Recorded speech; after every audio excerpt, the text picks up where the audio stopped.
Good afternoon, everyone. Thank you for joining us. We'll be getting started shortly, just doing a sound check for those of you that have joined us in the last couple of minutes. During the presentation, there will be a Q&A section available where you can post your questions and we will answer as many as we can at the end. And the webinar is being recorded and we'll make sure that that's shared with you in the next couple of weeks. So we'll just give it a couple more minutes. Thank you.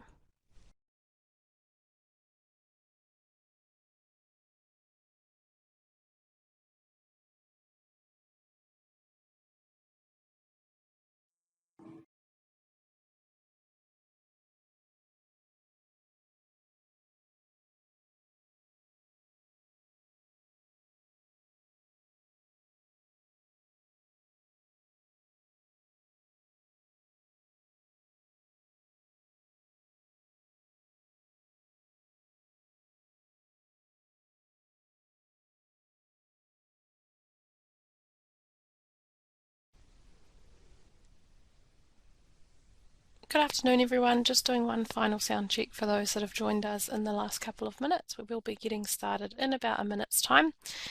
During the presentation, there's a Q&A section available on your screen, and you can pop your questions in there and we will answer as many as we can at the end. And the webinar has been recorded and we'll share that with you in the next couple of weeks. So we'll just give it one more minute and then we'll kick off. Thank you.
Hi everyone, thanks for your patience. I would now like to hand over to Jonathan Clark, who will be your MC for the day.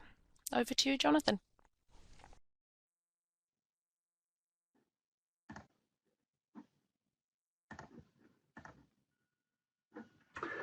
Hey everyone, for those who don't know me, I'm Jonathan Clark, Principal Coastal Engineer at Tonkin and Taylor, but also a Regional Rep for the Coastal Society in the Bay of Plenty area. Thanks for joining us for the webinar series May edition. We've got two presentations today, which are both around a similar theme, looking at coastal strategies for two very different sections of coastline, and two strategies in very different phases of their implementation. So first up, we have Nina Murphy, who's a strategic planner at Hauraki District Council.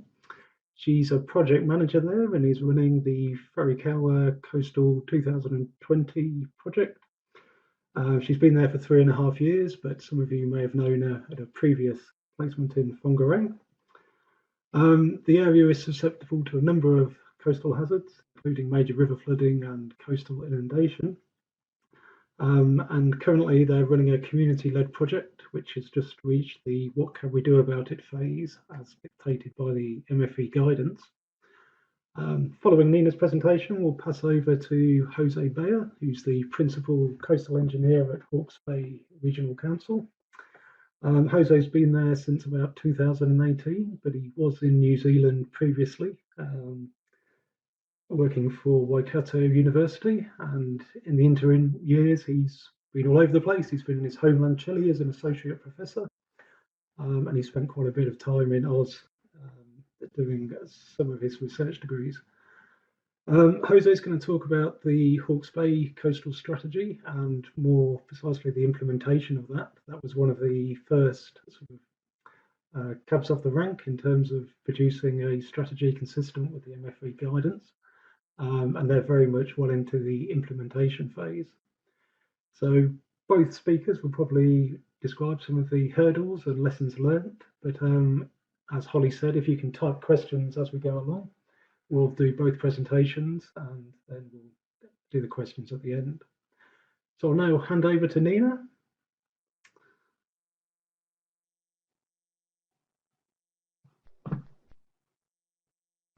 All yours, Nina. Thank you.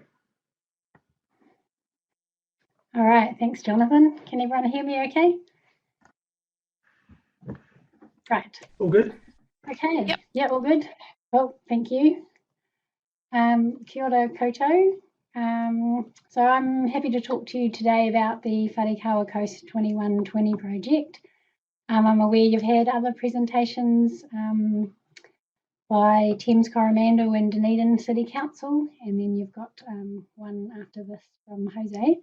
So I hope this is of interest to you.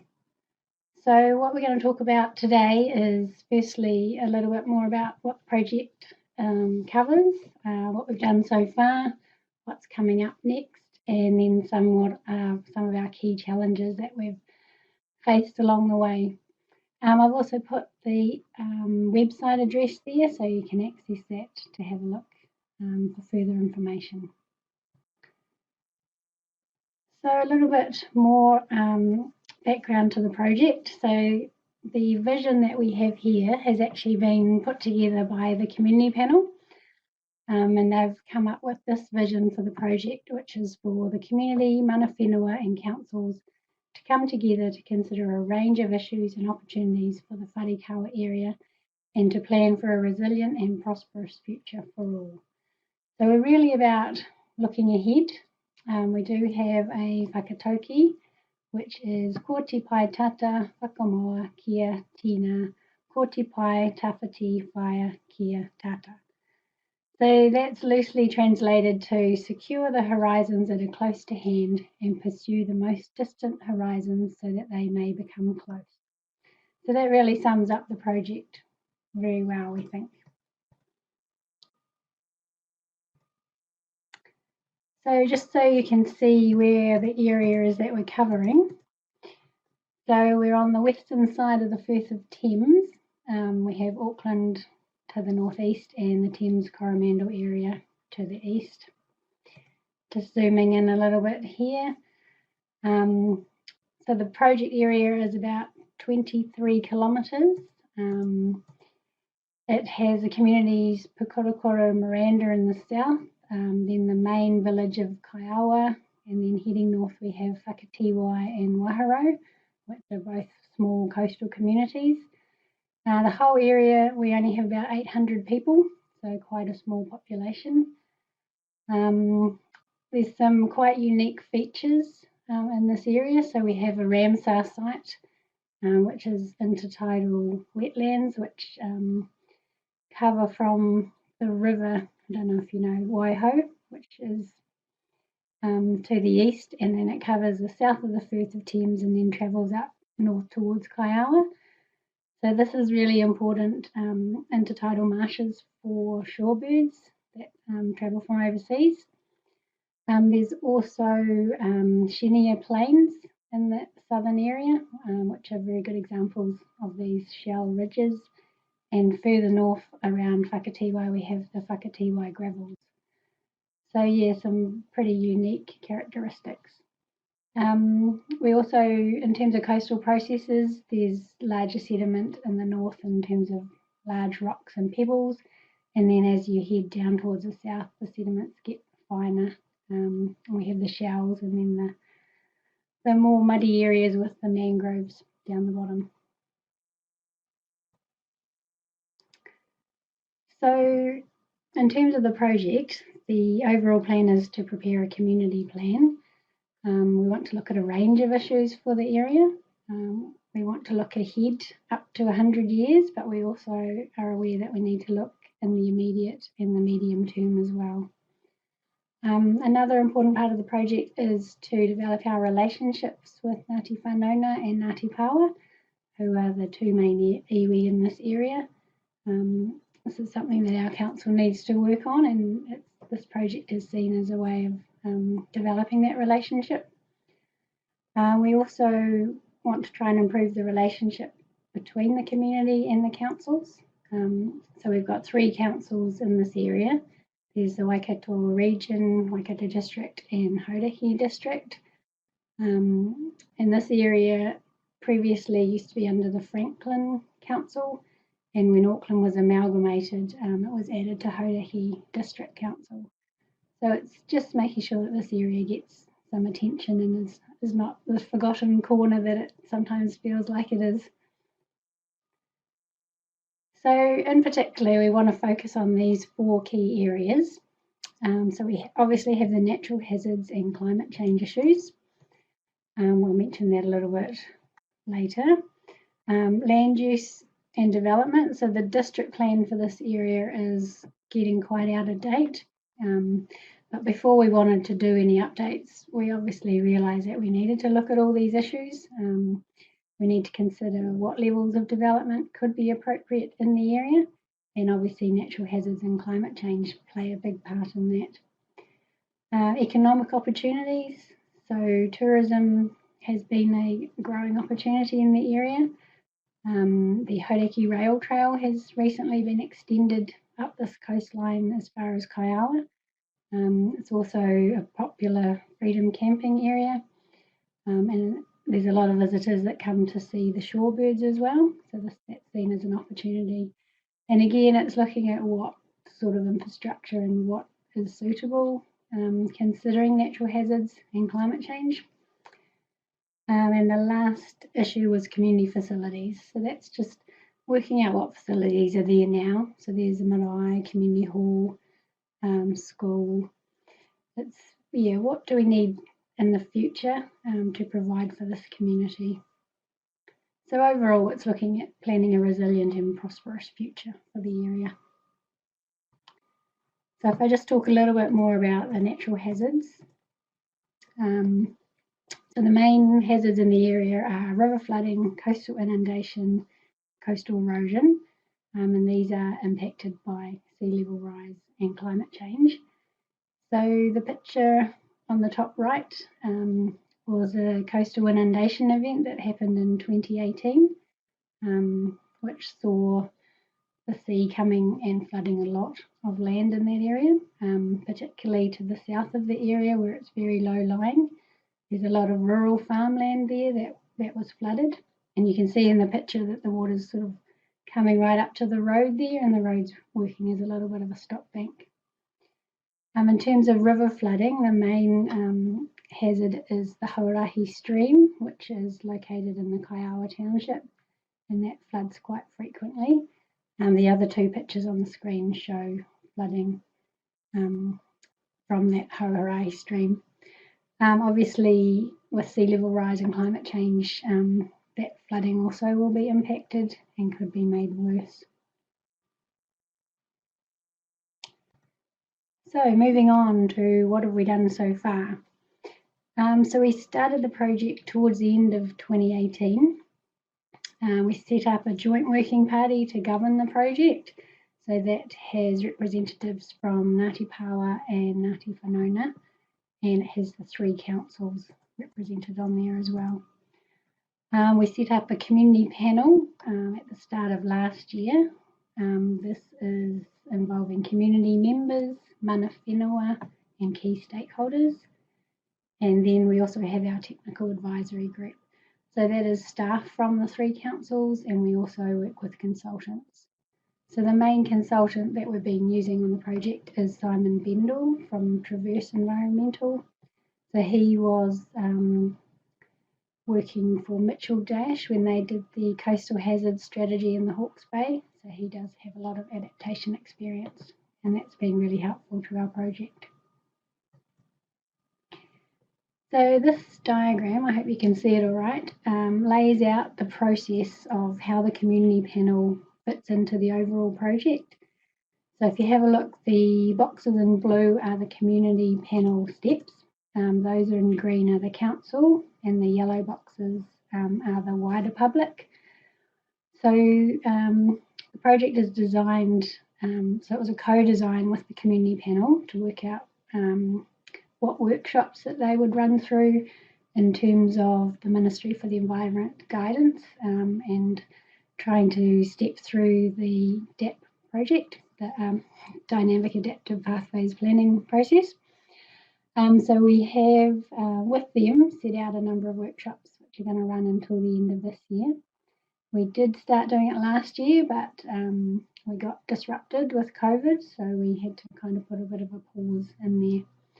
So the idea is that the community panel works through these workshops and they check in with the wider community as they go along, and then they eventually prepare their recommendations report, which goes up to the partner councils, and from that we draft the community plan, which then goes back through the community panel for their review, and then the draft goes out to the wider public for comment, and then we finalise that plan, and then we start on the implementation.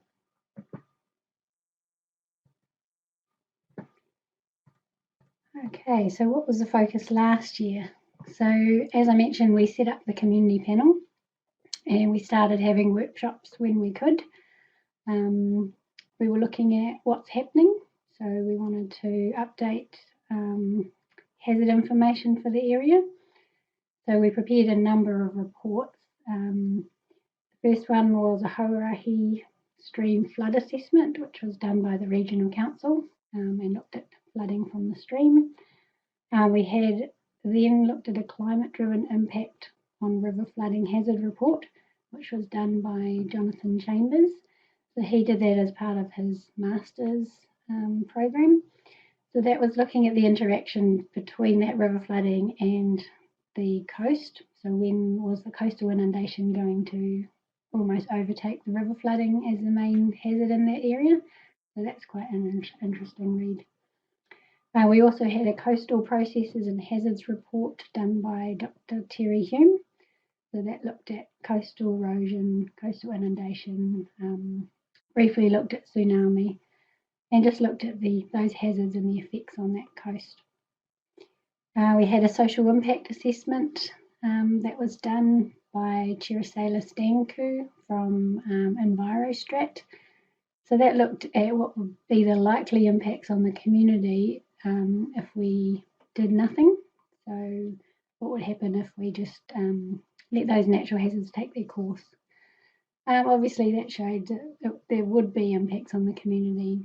There'd be a decline in well-being. There'd also be economic impacts from impacts on the businesses in the area. Currently we're looking at a wider flood assessment for the area. So we want to look at the other streams and rivers that are situated in the project area. Our main focus has been on the Hauarahi stream, but the community panel have mentioned that there are other rivers that flood, so we need to look at those as well. We're looking still at a land stability report. So to the north of the study area, there's quite steep coastal cliffs, and the road goes between those cliffs and the sea. So with historic flooding events, there's been quite large slips in the area, especially around the border with Auckland Council. So we need to look at that as well. We've done an ecological values assessment, which looks particularly around Pukorokoro, Miranda, and those intertidal marshes, and just tries to look at the impacts of climate change on those.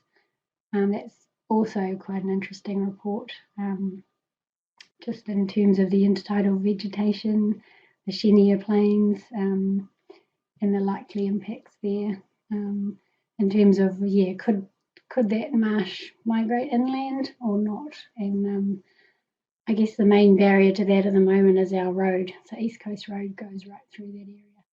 So there's some other interesting implications to consider. So we've used all that information, put it all together into a risk assessment, which the Regional Council have prepared. It's really interesting as well. So it looks at scenarios for coastal inundation and river flooding in terms of a major and a moderate event, and looks at the likely impacts. So they've looked at that in terms of breaking the study area into 5 compartments and looking at the impacts on each compartment, and then also looking at the different impact categories. So in terms of what are the effects on the roads, rural land, buildings, community facilities, and trying to quantify those impacts. So that's looking at what's happening. In terms of what's important, we've gone out to the community and just tried to find out what are the key things that are important to them in that area. So we asked questions like, what do you love about living here? What concerns do you have? What would you like to see less of? Or what would you like to see more of? And we've also asked the community panel that as well. So we've used that information to come up with themes and goals, so we can check in and just see whether, as we get further down the track looking at options and that, whether they will meet the goals that the community have. So moving on, this is just a picture of a site visit. We had 2 site visits with the community panel, looking at the coastal environment and looking at the river. It was really helpful to get out there and see it firsthand. Some of you might recognise Terry Hume in the top left, giving a good talk to the panel members. We also found it really helpful. The panel gave us their experiences of the hazards that they had experienced in their time there. We also had Mana Whenua tell us some really great stories about the area. So I think it was helpful for both parties to get out and just see what's on the ground and exchange information. You can see the shell in the top right hand side photo. That's Ray's Rest, which is a really popular freedom camping area, and you can see all the shell that's there.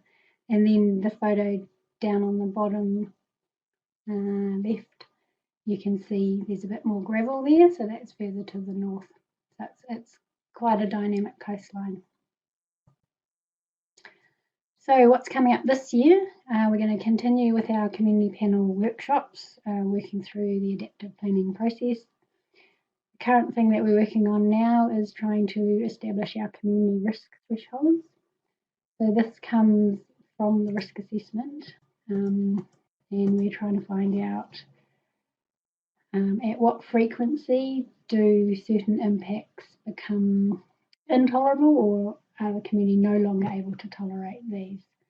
So that might be, say, at 50 years, 20 years, 10 years. We're really trying to just find out when they can no longer tolerate it, so that gives us a adaptation threshold, and we can work backwards from that to work out when we need to start implementing our options before we reach that threshold. So the community panel have actually taken it upon themselves to go out and talk to their neighbours, have little get-togethers, and just run through a booklet on community risk thresholds, so that we have a wider response to what the thresholds might be, rather than just relying on the panel themselves. So once we've done that, we'll also be starting to look at options for responding to the natural hazards risk. So this is all part of the stage of what can we do about it.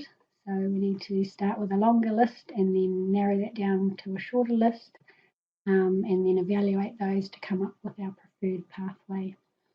That will feed into the final report that the community panel will present to our council. So that was a quick overview of the project. Now, in terms of what are the key challenges, I guess the first one is the time it's taken. So it's coming up to 3 years on this project. It takes up most of my time, and we do have another admin that helps as well. So it's quite a big commitment for a small council, and it would obviously be good to have more staff involved if we could. Yeah, it's quite resource hungry in terms of dollars that we can throw at it. I think we're fortunate to be partnering with the regional council, so they have a lot more expertise in-house that we've been able to tap into, and they also do have some consultants that they can use as well. The complexity of information has been quite a big one for the community panel. So these reports that we've been generating are very technical. They're very long. For example, the risk assessment was 90 pages long. We did put it into a summary, but that was still 20 pages. And so I'm trying to do a one-page summary for each of these reports, just to make them more accessible, because we really need the community panel to understand that.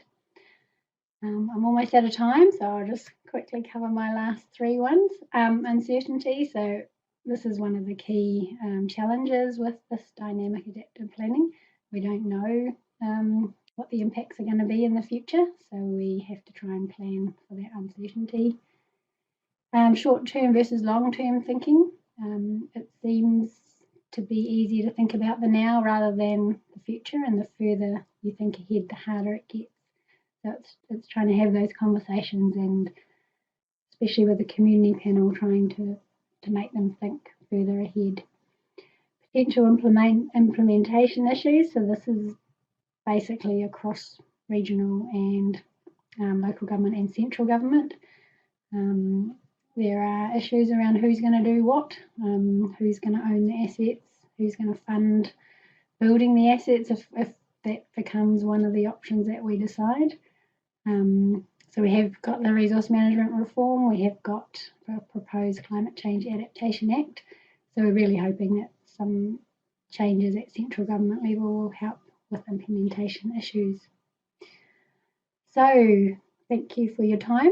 I'm going to hand over to Jose now, and then I can answer questions at the end. Thank you.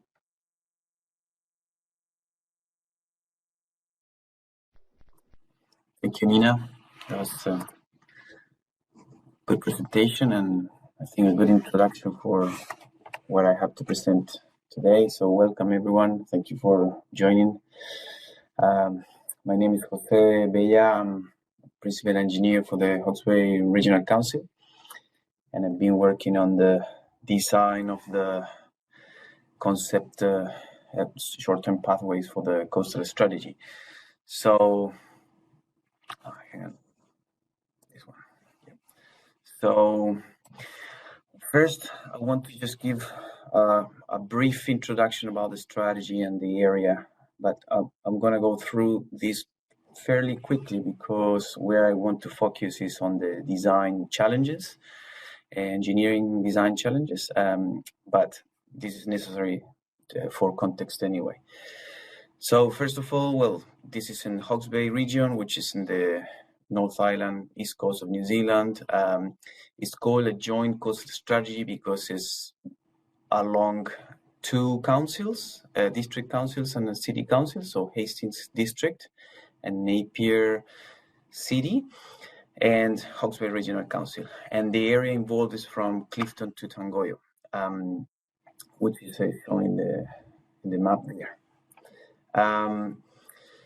Now, this is a very interesting area, piece of the coast. It involves two littoral cells. It's mostly composed by mixed gravel sand beaches.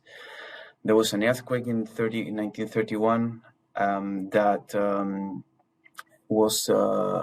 changed the coast quite a bit, produced uplift and subsided the coast in some areas, and possibly caused cliff landslides that produced quite a bit of sediment supply. There's beach gravel mining, there's nourishment, there are structures, there is a port. So it's quite an interesting piece of coast to work actually. So yeah, this sort of talks a little bit about what I already mentioned. So this is a closer view of the area. So Clifton at the south, Napier City and Napier Port in the middle, separating the southern cell from the northern cell, and then the northern cell from northwards from the port to Tangoyo.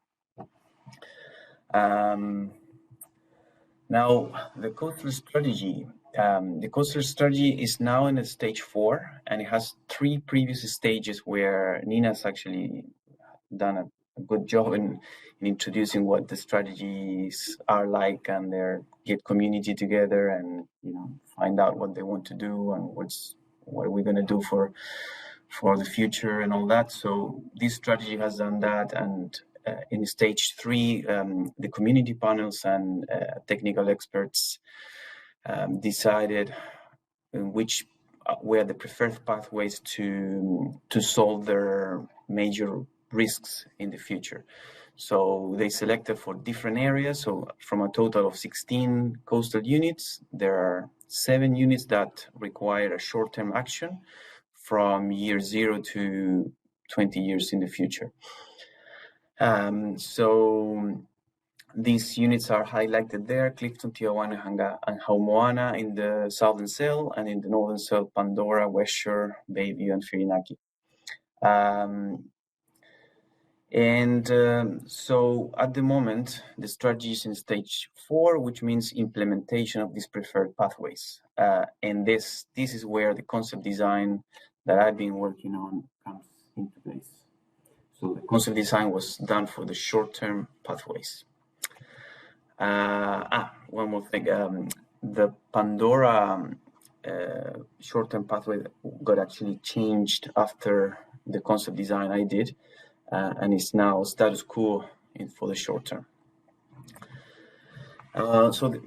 In general, the concept design for the southern cell, which is the most interesting and more complex part, involved several steps. So water levels assessment, then a wave hindcast of 37 years using SWAN modeling and metocean boundary conditions and wind forcing, gravel barrier modeling, which involves shingle B and X beach G modeling, shoreline evolution modeling using Univest, and some general scour of the beaches, so basically limits or estimates of maximum beach erosion for design, then growing structural design, nourishment, volumes, and estimation from the modeling,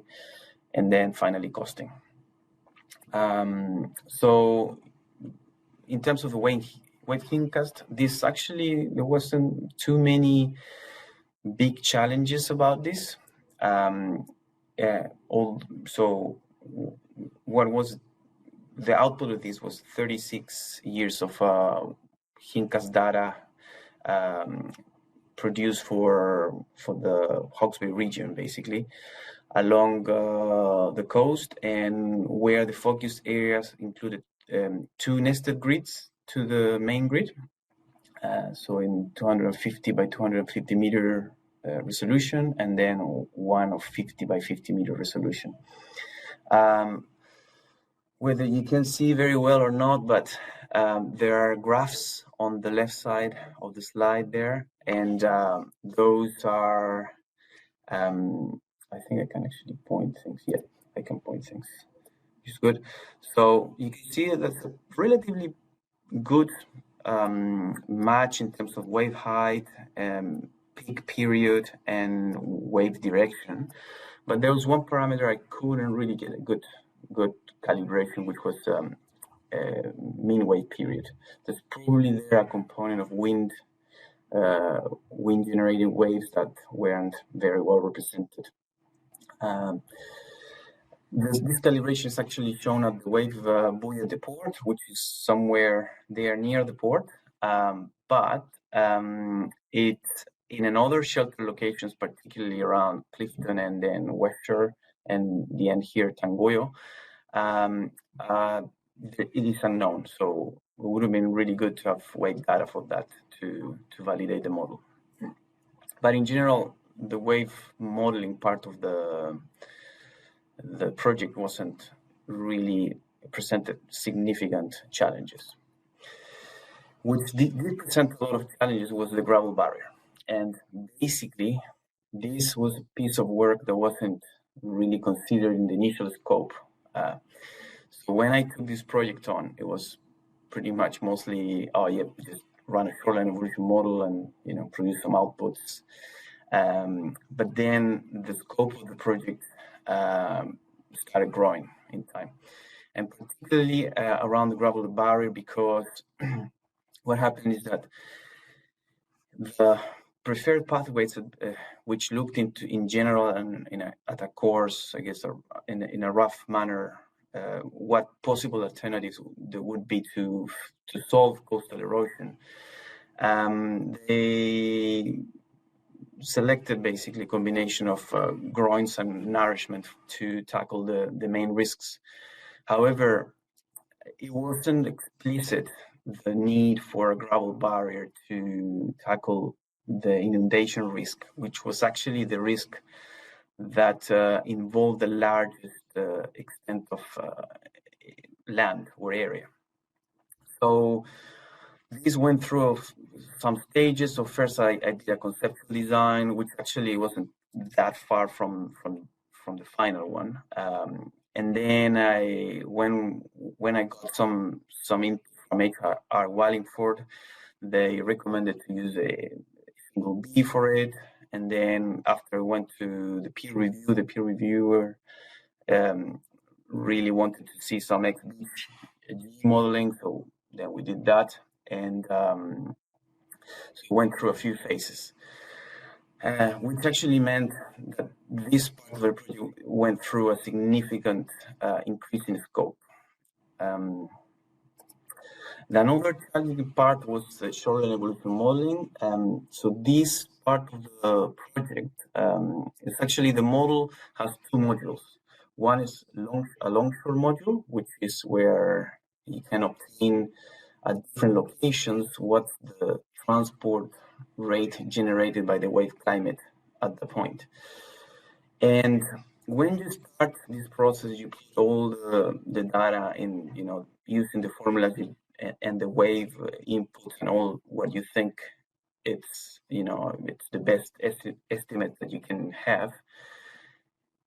And when I did that, I got massive values for transport. So the actual values from the previous studies that were done in the area were actually in this range here, in the between 0 and say 100,000 cubic meters per year.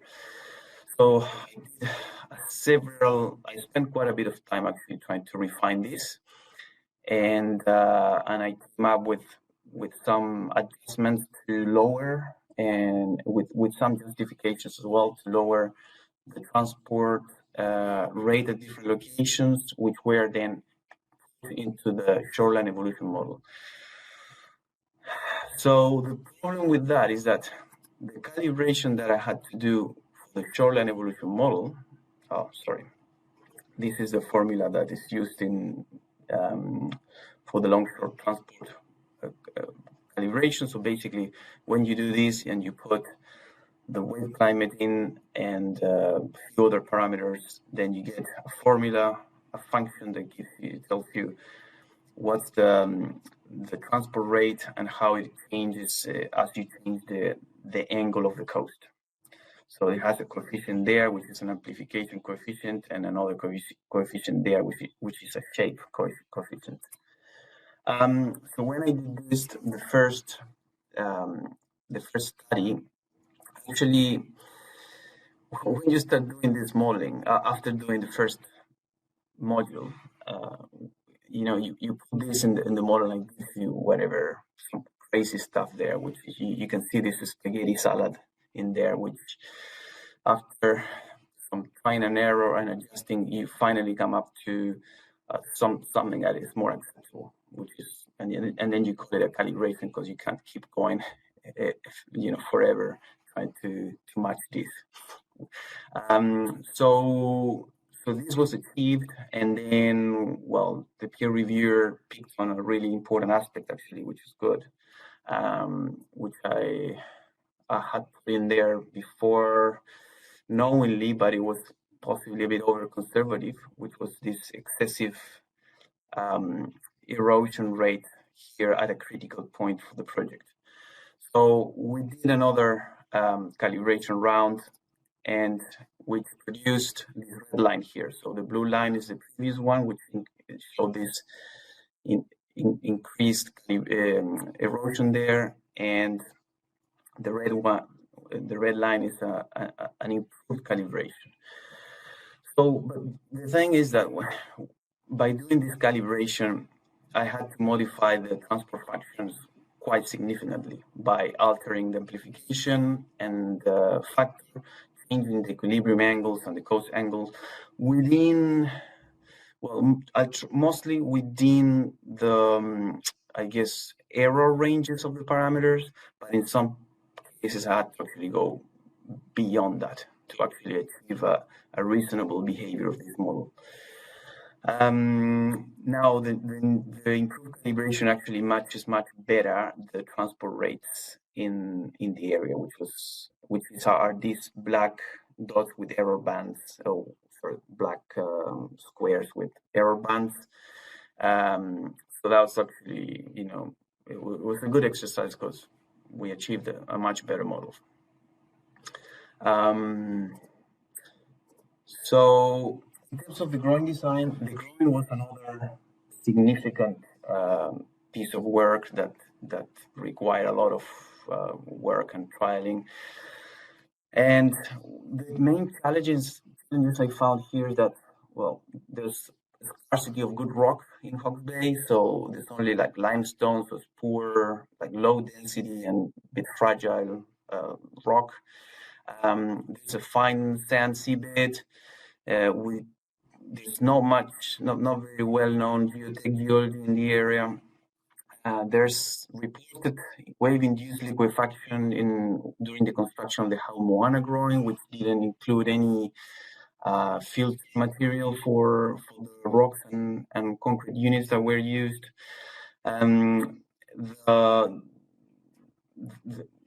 We try to minimize rock quantities as a part of the philosophy of the design, and the suggestion to use marine matrices came from an inquiry I did to the coastal list.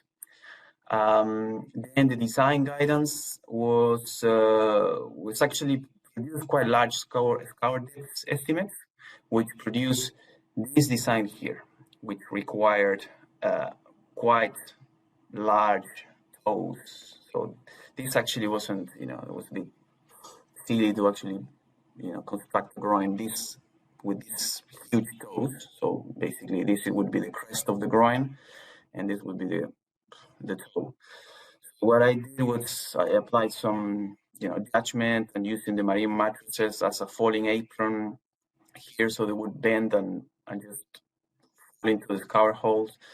And I produced this design here, which produced groins of cost range rate between 28 and 50,000 New Zealand dollars per meter. Then after a lot of backs and forth with the peer reviewer, we came up to an agreement to design the groin this way, which produced a bit of a reduction in the cost here, but possibly like a much better design, I would say, as well. Now, these are the marine matrices, just if some of you haven't seen. I'm not too fan of them, although a big fan of them, because it's they introduce plastic in the ocean, but at the time I thought this probably is the most cost-effective way to achieve, to reduce the quantities. Although they are not that cheap because you need to prepare them and the cost of the materials aren't necessarily very cheap. So this aspect might need to be reviewed, and my preference would actually be to have conventional structures without geotextiles. Anyway, so just to finish off and to let you know what the main challenges and learnings I faced during the design and this project was that it started as a low budget and high expectations initially, so which was included a limited initial scope that increased during the project. The client, which I include myself in the client because I am part of the coastal strategy, but I also was the consultant here as well, because I produced the work for ourselves. So we just didn't know exactly what we wanted. And basically, the initial guidance was that, okay, we want 30% cost accuracy. We have now like a 50 to 100% estimate. We need to we want to see how this is going to look like, and more refined, and we want to have a better cost accuracy, mostly for funding purposes. So to go out and ask for basically, how we're going to fund this stuff. So we started with some course of assumptions, and as the design progressed, the expert advice and peer review required to be refined. However, it's arguable whether refining these assumptions in this stage would actually produce a large gain in cost accuracy, although the design actually was much better. So what would have been really good to have, because of the long time I spent trying to figure out the groin design in that level of detail, was to have some more clarity about the geotech and the conditions in the area. So if I could go back in time, I would do that study for sure. So one of the things as well is that preferred pathways mostly focus on the erosion risk, but the greatest risk was the inundation, and that requires something that wasn't specifically explicit when I took over this design. Other challenges is that the environment is very complex. It's a mixed gravel and sand beaches, which hasn't been hugely studied in the world. There has been some studies done, but not as to the same extent of the sand beach. And just to finish off, because I'm being told here that my time is up. Something important before I finish is that the structural design of groins, actually, I found there's lack of specific guidelines for the designs of these structures, particularly on the trunk. There's some stuff around the head that can be used, but as you move towards land, there's not so much something too specific there. So with the reviewer advice, we have to come up with some engineering judgment there to decrease the magnitude of the scour estimates that were used. So checks with the peer review earlier and with the community panels could be useful as well. And my report in the end recommends enhanced monitoring and testing and investigations for future designs. Thank you very much.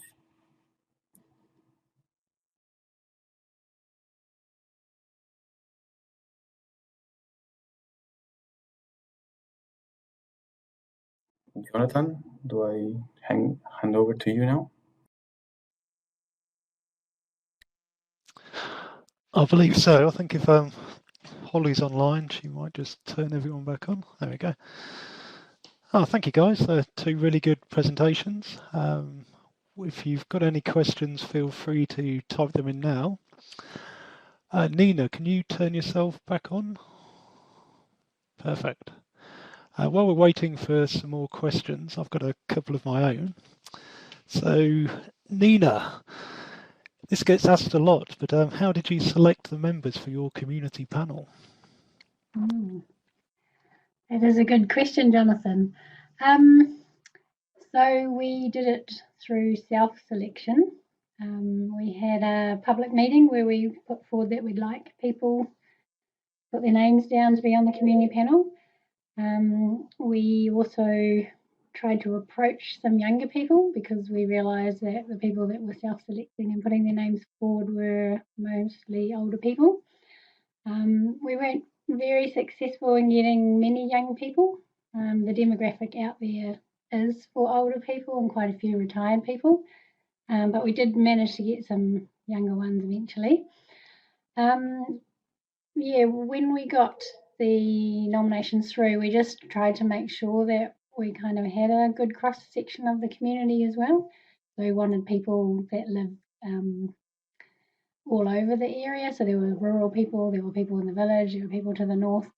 So we went through the applications quite carefully, just working out the right people for the job. And then we also asked for mana whenua reps as well to be on that community panel.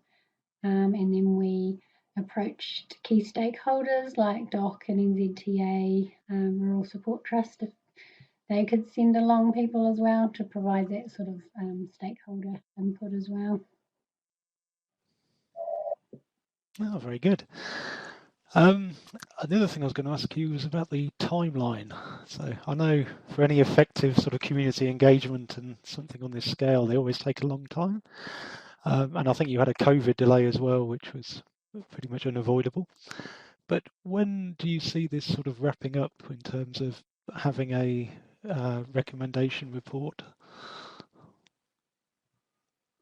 Yeah, that's another good question. So we are hoping to get the recommendations report from the panel at the end of this year. Then it would go to the partner councils to prepare the community plan next year. And then we're probably hoping by the middle of next year that we could have an adopted community plan. So yeah, we did start going out to the community in 2018. So we'll be coming up to 3 years at the end of this year. Yeah, it does take a long time, and I think when you're trying to upskill people on a lot of complex technical and scientific information, it takes even longer. And you don't want to be getting too far ahead without bringing them along on the journey. So yeah, I think we'll probably be looking at 4 years rather than 3 years to get the plan done. But that's just, yeah, seems to be the nature of that collaborative process. Yeah, I think that's pretty consistent with other projects elsewhere. Question from Richard Ritzmer. What were the increase in sea level rise that the various timelines used in the proposed risk planning? That's probably one for Jose in terms of the technical side. In the risk planning, so I think you did that one, John, didn't you? So when the risk was assessed for the coastal strategy in earlier stages, where it was used a probabilistic approach, where likely and very probable and possible and unlikely scenarios were used. I think at the time you used some fixed levels up to a meter increase, if I remember well from those studies. The work I did, I consider, because it was for the short-term pathways, it considered the RCP 8.5 estimates. But that only tells you that's 0.24 centimeters in the next 20 years.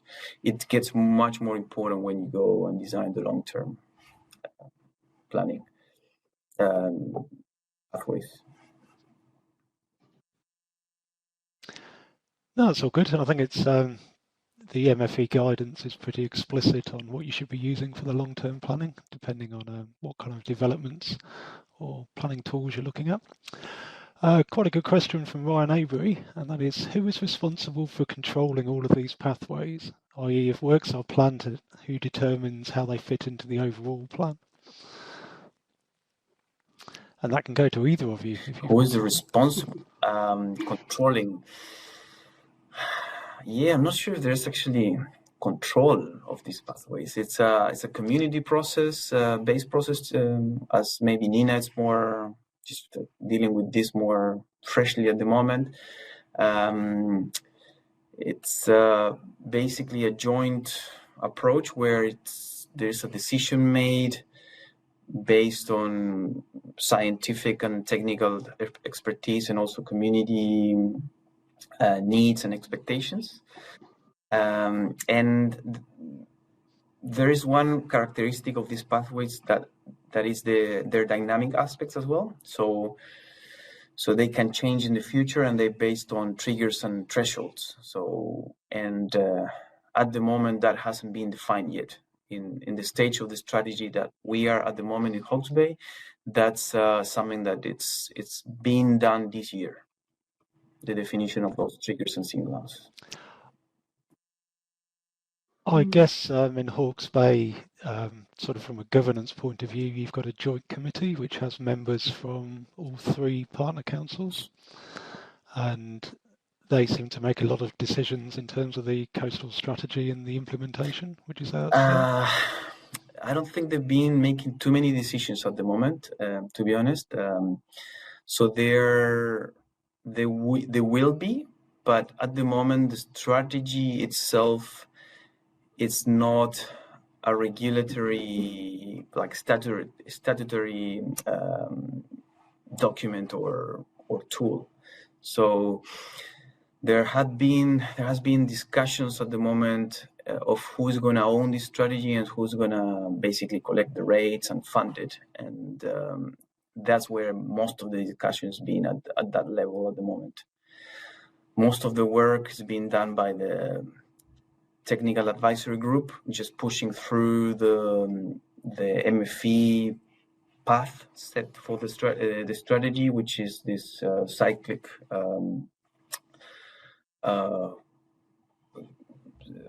steps that need to be followed. And yeah, so but I guess in the future, at the moment Hawke's Bay is a bit of an experimental one, and I think we need to come to a place where this becomes a more robust tool that can be used for implementation. Yeah, that's my view at the moment. And Nina, have you got some sort of... Yeah, if I can just add, I guess, so we don't have a pathway yet, but I think this is probably one of those implementation issues that we're already looking ahead to. So we have been looking to the Hawke's Bay sort of to be a leader and to try and follow their process, and we know that they are now struggling a bit with the implementation side of things, and it does come down to those issues that I mentioned about which council's responsible, who's going to fund it, so who's going to rate for any works, who's going to own them, and even who's going to do that monitoring of those triggers and signals, so that we can then put in train the work we need to get that pathway in place before we reach the thresholds. So to us, they're sort of still unanswered questions. I know the Hawke's Bay were looking at using a retired QC or judge who was looking into those issues and was going to provide some recommendations over which council should take the lead in these situations. And it might be almost that, yeah, when we have the Climate Change Adaptation Act and the RMA reforms, we might get more signal from the government as well of who is responsible for taking ownership of these pathways. I guess the way the pathways are developed, they should fit into an overall plan, so you should be able to switch from one pathway to the other without compromising. That's the idea of DAP, but it's all very good in theory, and as we've yet to develop our pathways, we're still on a wait and see for that. Okay, I've got a question for Jose. There were quite a few of these strategies around, and we had a couple at last month's webinar. And part of it's probably the MFE guidance, but there's very little, and you touched on it, sort of detailed design work or ground investigations, increased monitoring or anything which forms part of the early strategy. It is kind of chicken and the egg, because you don't want to be designing something that's never going to be put forward as a recommendation. But do you think there's scope for including some of that work earlier on in the process? Or do you think it is better the way it's been done, where it's sort of left to the end after a pathway has been generated? I think, if I understood well, I think the earlier you can start monitoring physical parameters, the better. So I think in a way we were lucky here in Hawke's Bay because we do have like 30-something years of beach profile monitoring, which is, you know, fantastic. And we have some wave buoy data. It's always nice to have more, but when you're facing a design, you have a limited time, and you have to do what you can. If you can do more monitoring, but normally, there's only a few months of data that you can measure and collect, maybe a year if you're lucky. So having the long-term, studies that actually can tell you more about the physical processes and data that's being collected over time and has and provide the history of the conditions, it's really invaluable. So the earlier you can start with that, to me, is the better. And there's obviously cost restrictions to it because measuring coastal monitoring is expensive, especially if you have to get in the water or under the water. So yes, I'm not sure if that's part of your, if I answered well there. Yeah, what you? Yeah, that's good. Well, we're pretty much on time, so we'll just have one more quick question, which is probably a good way to end it. This is from Frank Chen. He has simply asked, were the community and ratepayers happy with the solutions and outcomes of the project in Hawke's Bay? I don't want you to go into too much detail, maybe a yes or no out of that. I guess we're happy in some places, and in other places we aren't very happy. So especially, for example, at the moment we're facing something that the community doesn't really like, which it's basically having this large, tall gravel barrier in front of the coast. So they're sort of going through that at the moment, and the pros and cons, and whether it's the cost-effective way or not. Yeah. So yeah. That's all good. You can't please everyone all of the time, I guess, is the adage. Well, yes, that's true.